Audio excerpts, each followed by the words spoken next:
নমস্কার বন্ধুরা, জ্যোতিষ কিচেনে সবাইকে স্বাগত।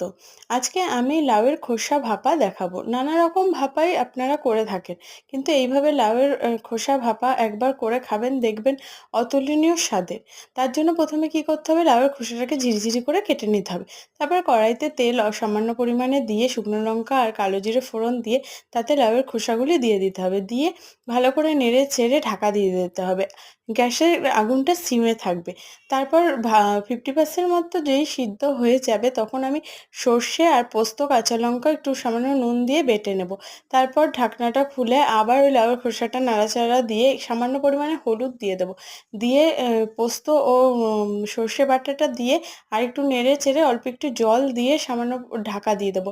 10-15 মিনিট ঢাকা দেবো। জলটা শুকিয়ে যেয়ে আসবে, উপরে চেরা কাঁচা লঙ্কা ও কাঁচা সর্ষের তেল দিয়ে নামিয়ে ফেলবো। তৈরি হয়ে গেল আমার লাউয়ের খোসা ভাপা। ভালো লাগলে সাবস্ক্রাইব করবেন।